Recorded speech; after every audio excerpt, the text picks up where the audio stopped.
Okay, now let's discuss the last topic of transportation, which is lymphatic system. जिस तरह cardiovascular system या circulatory system का function है कि वो न्यूट्रिएंट्स को ब्लड से टिश्यूज़ तक पहुंचा रहा होता है, ब्लड न्यूट्रिएंट्स डिस्ट्रीब्यूट कर रहा होता है टिश्यूज़ तक। लिम्फेटिक सिस्टम जो फ्लूइड है फ्रॉम टिश्यूज़, ये उसको रिटर्न कर रहा होता है वापस ब्लड तक, यानी कि टिश्यूज से ब्लड तक फ्लूइड को, मटेरियल्स को रिटर्न करना फंक्शन है लिम्फेटिक सिस्टम का। लिम्फेटिक सिस्टम है क्या और इसको किन कंपोनेंट्स में डिवाइड किया जा सकता है? लिम्फेटिक सिस्टम में सबसे फर्स्ट वन तो इसका कंपोनेंट वही आ जाएगा जो कि इसका ट्रांसपोर्ट फ्लूइड है, एंड लिम्फेटिक सिस्टम का ट्रांसपोर्ट फ्लूइड उसको लिम्फ कहा जाता है, जैसे सर्कुलेटरी सिस्टम का ट्रांसपोर्ट फ्लूइड ब्लड है। लिम्फ जिन माइन्यूट वेसल्स में मौजूद होगा, ट्रैवल कर रहा होगा, उनको कहा जाएगा लिम्फ कैपिलरीज। लिम्फ कैपिलरीज मिलके बना देंगी बड़ी वेसल्स, जिनको कहा जा रहा होगा लिम्फेटिक वेसल्स। जितनी भी लिम्फेटिक वेसल्स हैं ये अल्टीमेटली एंटर हो जाएंगी लिम्फेटिक डक्ट में।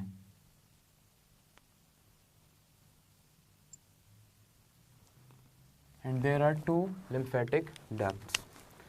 और ये कंपोनेंट्स होंगे लिम्फेटिक सिस्टम के, क्योंकि जो लिम्फेटिक डक्ट्स हैं they ultimately enter into blood circulation at the level of subclavian vein, which is a component of blood vascular system, circulatory system. Lymph is actually fluid. ये fluid बनता कैसे है? ये fluid ऐसे बनेगा कि suppose this is a blood vessel, this is an arteriole. ये arteriole enter हो रहा है और इस तरीके से ब्लड कैपिलरी नेटवर्क में फर्दर डिवाइड हो रहा है, राइट? ये कैपिलरी नेटवर्क अल्टीमेटली दोबारा एंटर हो रहा होगा इनटू अ वेन, और यहाँ पर बिटवीन टिश्यूज एंड कैपिलरीज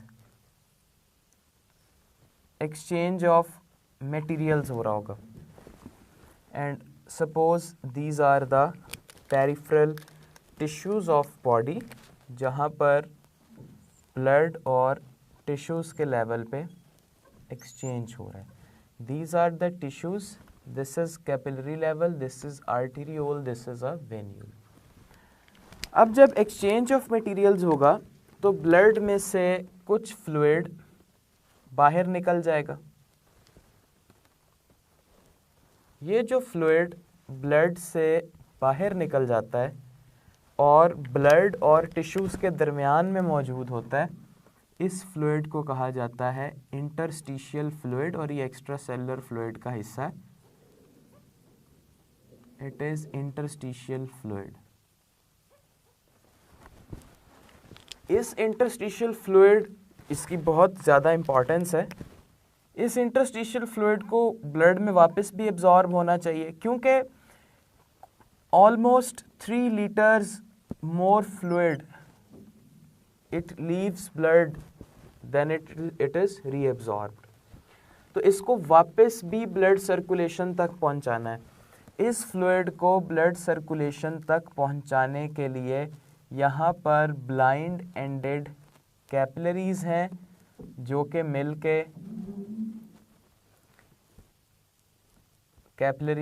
एक बड़ी लिम्फेटिक वेसल बना रही होंगी। These are lymphatic capillaries। और ये फ्लूइड, इंटरस्टिशियल फ्लूइड इन कैपिलरीज में एंटर हो जाएगा। जैसे ही ये इंटरस्टिशियल फ्लूइड इन कैपिलरीज में एंटर हो जाएगा, इसको लिम्फ बोला जाएगा। So lymph is actually the fluid of lymphatic system.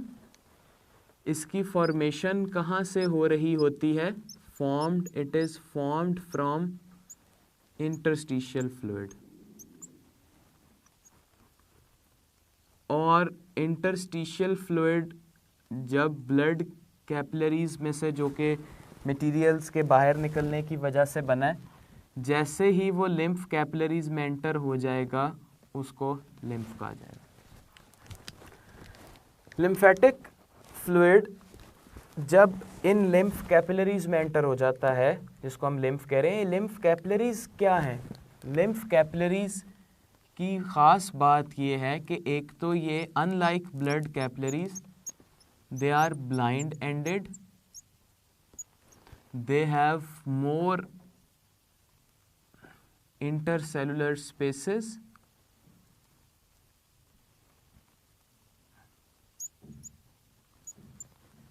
और ये डाइजेस्टिव सिस्टम में होंगी। तो इनकी एग्जांपल्स हैं लैक्टील्स,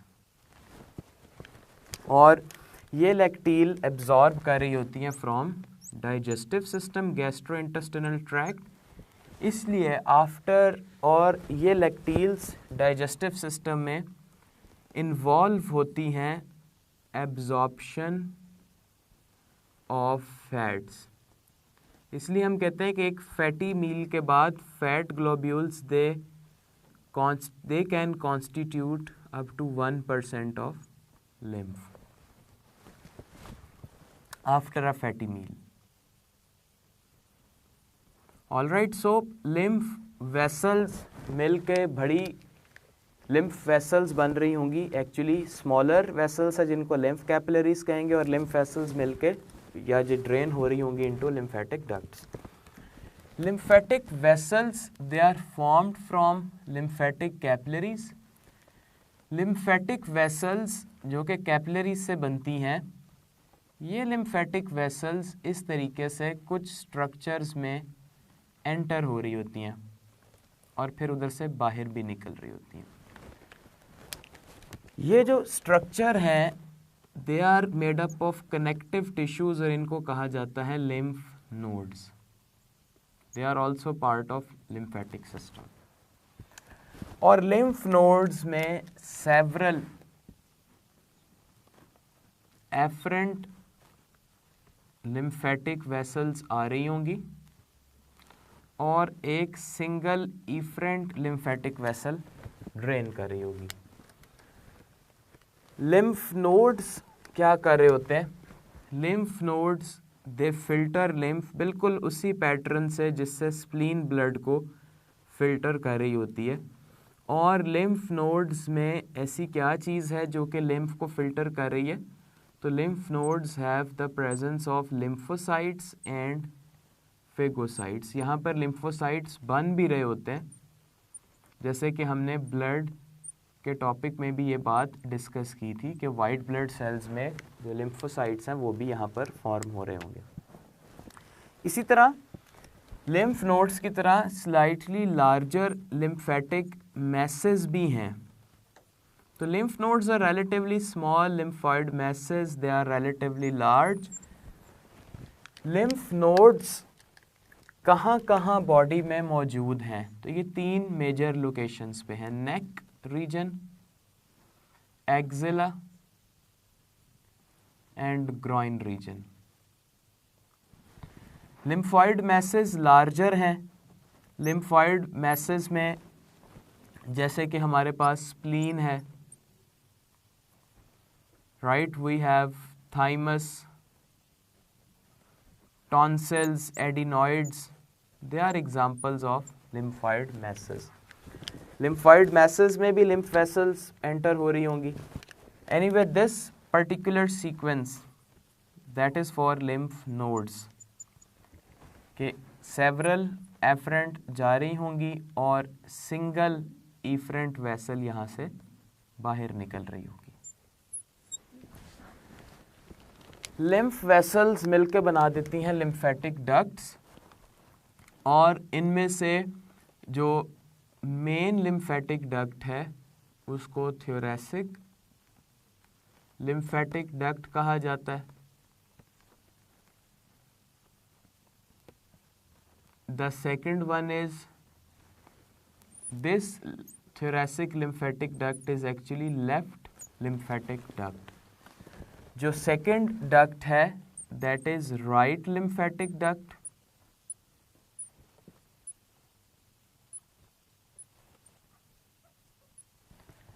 लेफ्ट या जो thoracic lymphatic duct है ये ड्रेन कर रही होती है लेफ्ट सबक्लेवियन वेन में, और राइट lymphatic duct है ये ड्रेन कर रही होती है राइट सबक्लेवियन वेन में।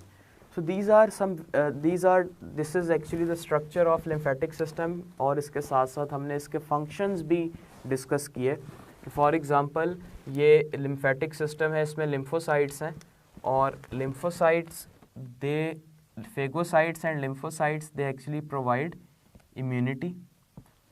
lymph tissues से blood की तरफ जो loss है, जो fluid loss है उसे return कर रहा होता है। फिर हमने लिम्फ में पढ़ा कि ये एब्जॉर्प्शन ऑफ फैट्स में इन्वॉल्व होगा from digestive system. So this was all about lymphatic system.